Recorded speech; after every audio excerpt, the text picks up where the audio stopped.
বিসমিল্লাহির রহমানির রহিম। প্রিয় দর্শক শ্রোতা ভাই বোনেরা,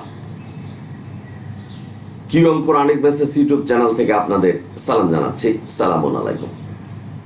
দেশে এবং প্রবাসে যে যেখানে আছেন আশা করি ভালো আছেন। আজকের প্রসঙ্গ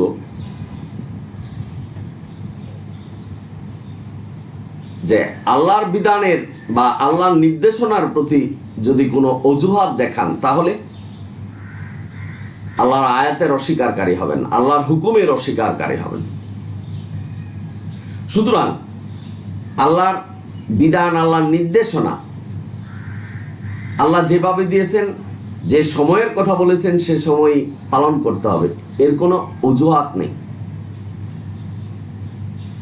অজুহাত করবেন তো আল্লাহর নির্দেশনাকে অস্বীকার করবেন। আমরা অনেকে এই বিষয়টা জানি না। সুতরাং এই বিষয়টা নিয়ে একটু চিন্তা গবেষণা করার জন্য আপনাদের আজকের এই ভিডিও।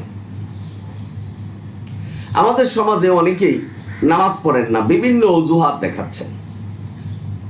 কাজে ব্যস্ত থাকে, কাপড় ভালো নয়, অজু করতে পারছে না, এরকম নানান অজুহাত দেখিয়ে বসে থাকেন। এই যে অজুহাত, এটা কিন্তু আল্লাহর নির্দেশনাকে অস্বীকার করা। আল্লাহ বিধানকে সহজ করেছেন। আপনি অজু করতে পারছেন না, তায়াম্মুম করুন। কাপড় পরিবর্তন করতে পারছেন না, যেটা আছে ওটা দিয়েই পড়ুন। আকিমুস সালাত, আপনাকে নামাজ পড়তে হবে, কোনো অজুহাত দেখানো যাবে না। আল্লাহ সুযোগ করে দিয়েছেন। সুতরাং আল্লাহ যে সুযোগ করে দিয়েছেন, এটা যদি আপনি ভুলে গিয়ে অজুহাত দেখে নামাজ না পড়েন তাহলে আল্লাহর নির্দেশনার অস্বীকারী হবেন। বাবনারা, আপনারা যারা শুনছেন, আল্লাহর নির্দেশনাগুলি সহজ।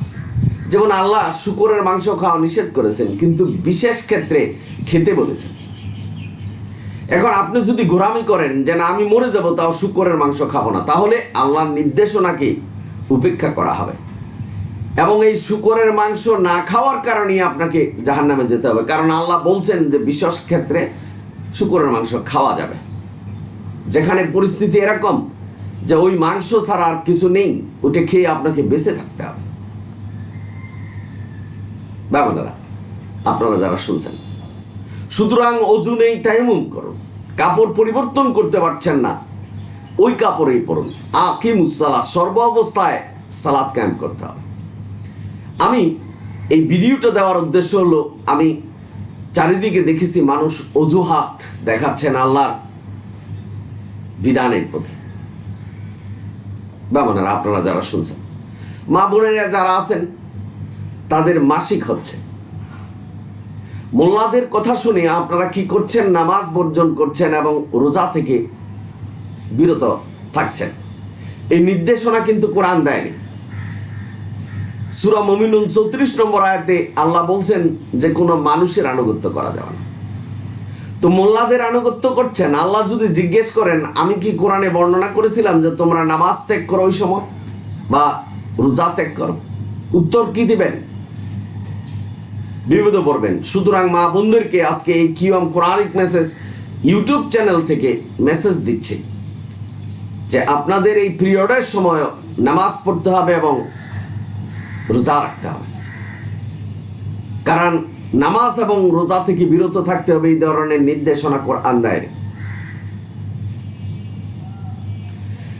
এবং আপনারা অজুহাত দেখাচ্ছেন যে জুমার নামাজের ব্যবস্থা নেই, মহিলাদের জন্য জুমার নামাজ না পড়লেও চলবে, মোল্লারা বলছেন। এই যে অজুহাত, কোরআনের আয়াতের অস্বীকারী, অথচ আল্লাহ এই জুমার নামাজের আদেশ দিয়েছেন। এটা শুধু পুরুষদের জন্য দেওয়া হয়নি, নারী পুরুষ সকলের জন্য দেওয়া হচ্ছে। এখন মা বোনেরা, আপনারা যদি বিরত থাকেন তাহলে আল্লাহর হুকুমের অস্বীকারী হলেন, জাহান্নামে চলে যেতে হবে, এটাই সত্য। পরিবেশ নেই, পরিবেশ সৃষ্টি করতে হবে। দেশ রক্ষার জন্য নারী পুরুষ একত্রে সংগ্রাম করেন, আর আল্লাহর জান্নাত পাওয়ার জন্য জুমার নামাজ পড়ার সুযোগ করে দেওয়ার জন্য সংগ্রাম করতে পারবেন না শান্তিপূর্ণভাবে? দলে দলে মসজিদে উপস্থিত হবেন,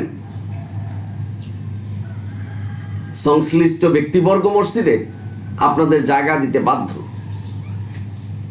ভাই বোনেরা, আপনারা যারা শুনছেন, সুতরাং কোনো অজুহাত দেওয়া আল্লাহর বিধানের প্রতি সম্পূর্ণটাই কোরআন বিরোধী এবং কোরআনের আয়াতের অস্বীকারী।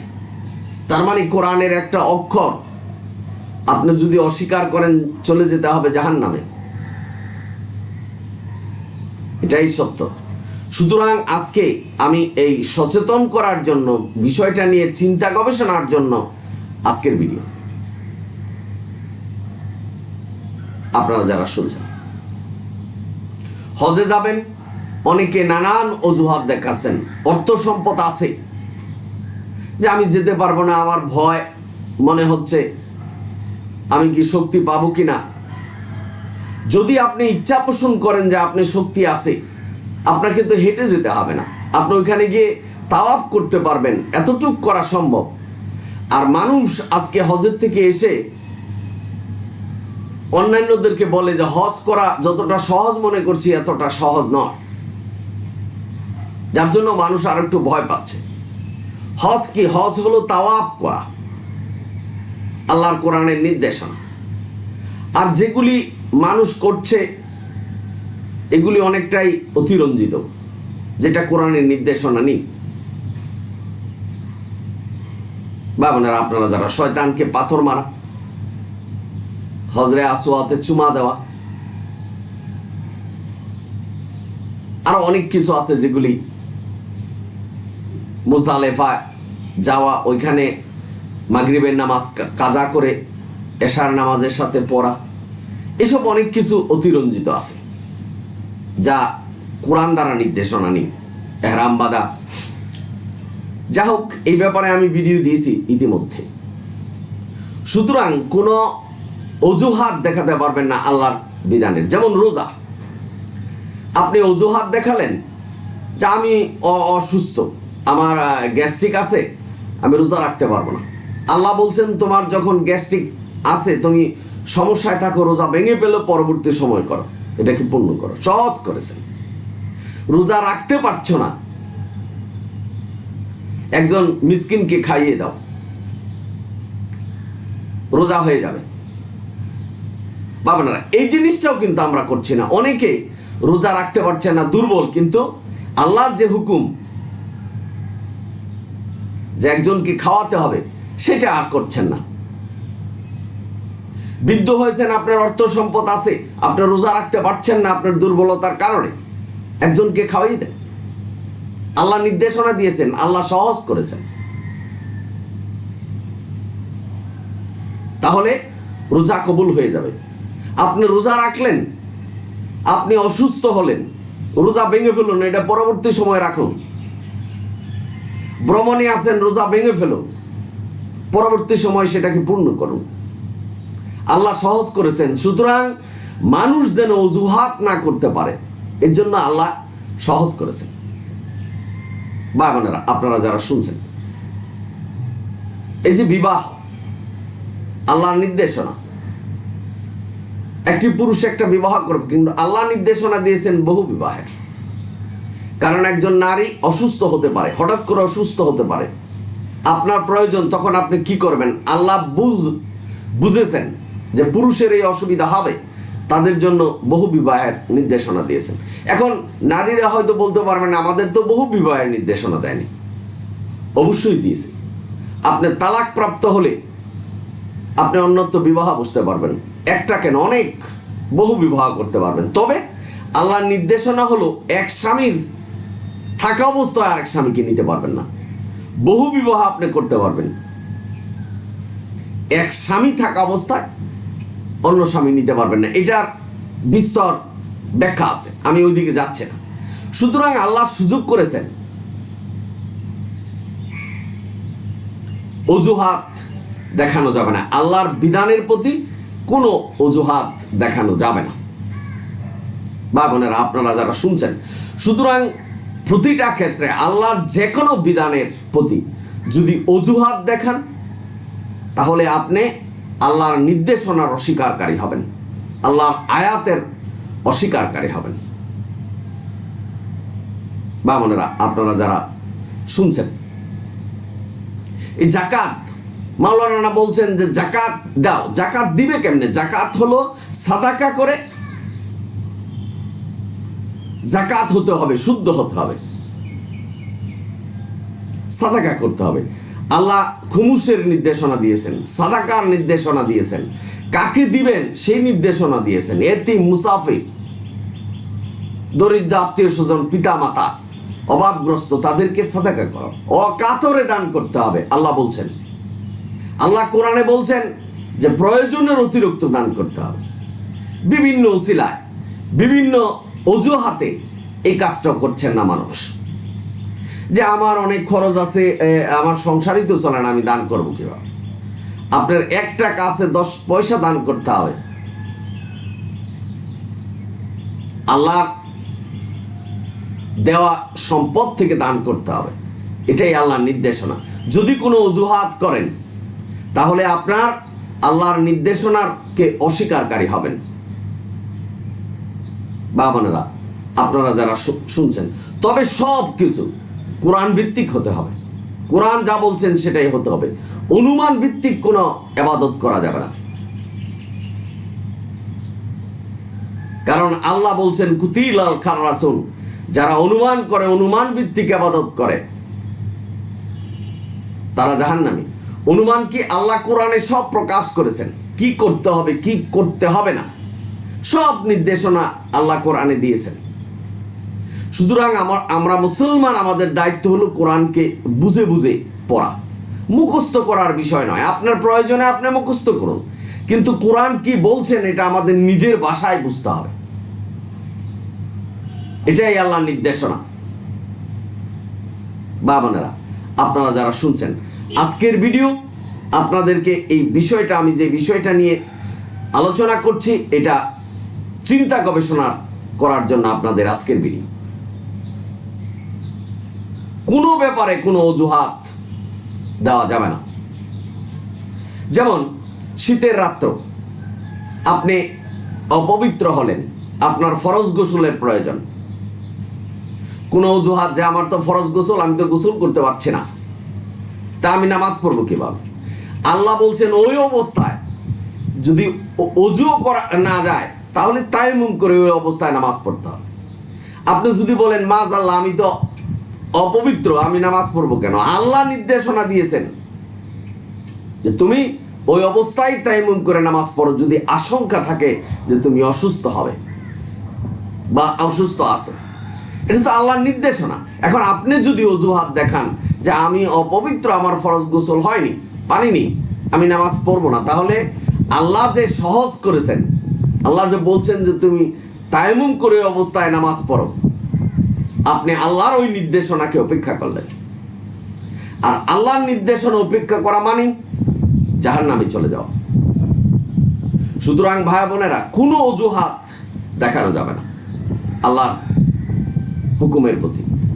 মিলিটারি কমান্ড আপনাকে কমান্ড করলো, আপনার সামনে অগ্রসর হতে হবে। সামনে কি নদী, নালা, খাল, বিল, কত বন্ধুর রাস্তা, সেটাকে লক্ষ্য করতে নাই, আপনাকে অগ্রসর হতে হবে। সুতরাং আল্লাহর নির্দেশনা, আল্লাহ কমান্ড দিয়েছে, এই কমান্ডটা কি কোরআন যে নির্দেশনা দিয়েছে, আমাদেরকে সামনে যেতে হবে যেভাবে বলেছেন, যদি আমরা জান্নাত কামনা করি। কারণ জান্নাত এমন একটা জায়গা, যে জায়গার কল্পনা আমরা এখানে বসে করতে পারছি না। আল্লাহ কতটা সুন্দর রেখেছেন, কতটা পরিপাটি করে রেখেছেন এই মানুষের জন্য। কি কারণে পাবো? কোরআনের মানদণ্ডে জয়ী হতে হবে। অর্থাৎ কোরআন একমাত্র আল্লাহর নির্দেশনা হিসাবে এই কোরআনকে মানতে হবে। আসুন আমরা মিশ্রিত না করি, মানুষের বানানো কোনো নির্দেশনা যেন আমাদের ভিতরে না থাকে। আল্লাহ যে নির্দেশনা দিয়েছেন এটার প্রতি, অর্থাৎ আল্লাহর নির্দেশনার প্রতি আমাদের সন্তুষ্ট থাকতে হবে, আল্লাহর প্রতি কৃতজ্ঞ থাকতে হবে। যেটা আল্লাহ কোরআনে নির্দেশনা দিয়েছেন শুধু ওইটাই মানতে হবে। আমরা কিন্তু আল্লাহর প্রতি অকৃতজ্ঞ হয়ে যাচ্ছি, কারণ মানুষের বানানো হাদিস মানছে, মানুষের বানানো নিয়ম পদ্ধতি মানছি। মানুষ হয়রান অবস্থায় আছে যে কোরআনের এই নির্দেশনা মানলে কি আমরা জান্নাত পাবো? হান্ডি পাতিল এই খেতাবালিশ নিয়ে দৌড়দৌড়ি করে জঙ্গলে যেতে হবে ইবাদতের জন্য আল্লাহ নির্দেশনা দেয়। নির্দেশনা দিয়েছেন কোরআনে যে কোরআন অনুসারে আমাদের জীবনকে প্রতিষ্ঠা করতে হবে। মানুষকে ঠকানো যাবে না, অসাধু ব্যবসা করা যাবে না, সুদ ঘুষ খাওয়া যাবে না, অন্যের অধিকার হরণ করা যাবে না। কোরআন যা বলেছেন এবং কোরআন যে হুকুম বিধান দিয়েছেন সালাতের, রোজার, দান, সাদাকা, হজ করার যেভাবে দিয়েছেন সেগুলি আল্লাহর নির্দেশনা বলি এবং আল্লাহ যেভাবে দিয়েছেন, আল্লাহ দিনকে প্রতিষ্ঠা করেছেন, সুনির্ধারিত করেছেন। সুতরাং আল্লাহ যেভাবে বলেছেন সেটাই করে যাব। জান্নাত আমাদের জন্য বরাদ্দ হবে, এটা আল্লাহর প্রতিশ্রুতি। বা বোনেরা, আপনারা যারা শুনছেন, সুতরাং আমি যে উদাহরণ দিলাম, আরো অনেক ব্যাপারে মানুষ অজুহাত দেখায় আল্লাহর বিধানের প্রতি। সুতরাং এই অজুহাত যেন আমাদের মধ্যে না আসে। আকিমুস সালাত আল্লাহর এই নির্দেশ পালন করতে যে কোনো পরিস্থিতিতে আমরা আল্লাহর এই নির্দেশনা পালন করব। আপনি গাড়িতে আছেন, বাইক চালাচ্ছেন,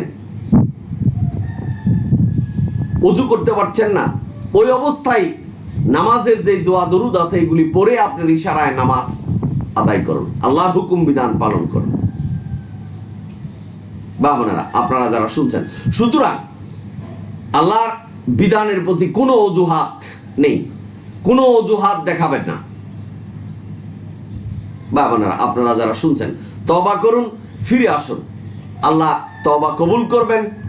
আপনি যে অজুহাত দেখে গুনাহ করেছেন সেটার প্রতি আল্লাহর কাছে ক্ষমা চান, আল্লাহ ক্ষমা করে দিবেন। আশা করি বুঝতে পেরেছেন।